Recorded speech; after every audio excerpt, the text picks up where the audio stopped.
বিশ্বের মোট খনিজ তেলের 1/5 পার হয় যে পানিপথ দিয়ে, সে হরমুজ প্রণালী ঘিরে যুদ্ধের মেঘ কি কাটতে যাচ্ছে? ওয়াশিংটন, তেহরান আর ওমানের টানা কূটনীতির পর একটি অন্তর্বর্তীকালীন চুক্তির আভাস মিলছে।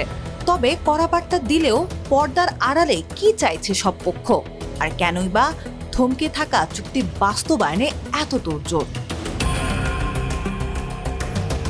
17 জুনের ইরান যুক্তরাষ্ট্র যুদ্ধবিরতি কার্যকর এবং কৌশলগত এই পানিপথ পুনরায় চালু করাই এখন আলোচনার মূল লক্ষ্য।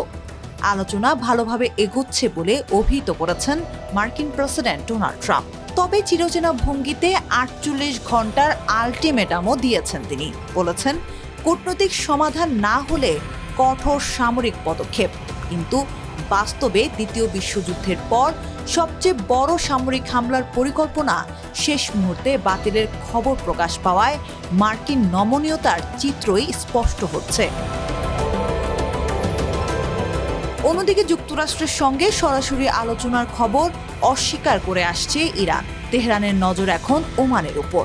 আঞ্চলিক জলসীমার অংশীদার হওয়ায় দীর্ঘকাল ধরে মাস্কাট মধ্যস্থতাকারীর ভূমিকা পালন করছে।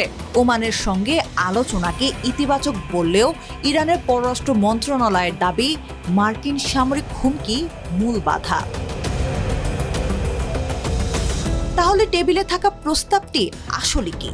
খবর এসেছে, একটি সাময়িক আপোষ সমঝোতার দিকে এগোচ্ছে সব পক্ষ। প্রস্তাবিত 60 দিনের চুক্তিতে উপসাগরে প্রবেশকারী জাহাজগুলো ব্যবহার করবে ইরানি জলসীমার একটি উত্তর লেন, আর বের হওয়ার সময় ওমানি জলসীমার দক্ষিণ লেন ব্যবহার করা হবে। এতে ইরান কোনো ট্রানজিট ফি আদায় করতে পারবে না। ওমানের একটি বিকল্প প্রস্তাবে মালাক্কা প্রণালীর মডেলে পরিবেশ ও নিরাপত্তার জন্য স্বেচ্ছায় সহায়তার কথা বলা হয়েছে। তবে ইরান চায় মধ্য করিডর নামে নতুন রুট এবং নেভিগেশনাল সেবার বিনিময়ে ফি সংগ্রহের আইনি অধিকার।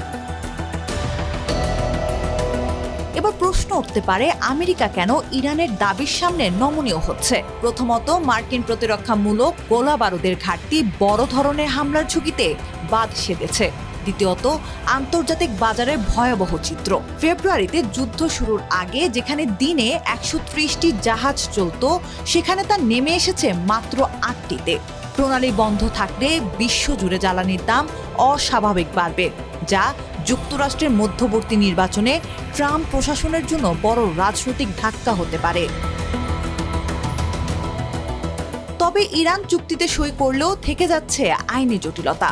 ওয়াশিংটনের একক নিষেধাজ্ঞা না উঠলে ইরানি কর্তৃপক্ষের সঙ্গে সমন্বয়ের সাহস করবে না আন্তর্জাতিক শিপিং কোম্পানিগুলো। ফলে বল শেষ পর্যন্ত মার্কিন প্রশাসনের কোর্টেই ফেরত যাবে। তাহলে হরমুজ চুক্তি কি মধ্যপ্রাচ্য সংকটের স্থায়ী অবসান ঘটাবে? এই বিষয়ে আশাবাদী নন বিশ্লেষকরা।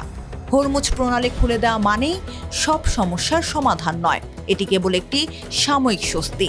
জুনের সমঝোতা স্মারকে ফিরে যাওয়া এবং পারমাণবিক কর্মসূচি নিয়ে মূল আলোচনার সূচনা মাত্র। লেবাননে ইসরায়েল হিজবুল্লাহ সংঘাত বা লোহিত সাগরে হুথিদের আক্রমণের মতো ইস্যুগুলো এখনও অমীমাংসিত। হরমুজের এই চুক্তি উত্তেজনা পারদ কিছুটা কমাতে পারে, তবে স্থায়ী শান্তির গন্তব্য এখনও অনেক দূরে।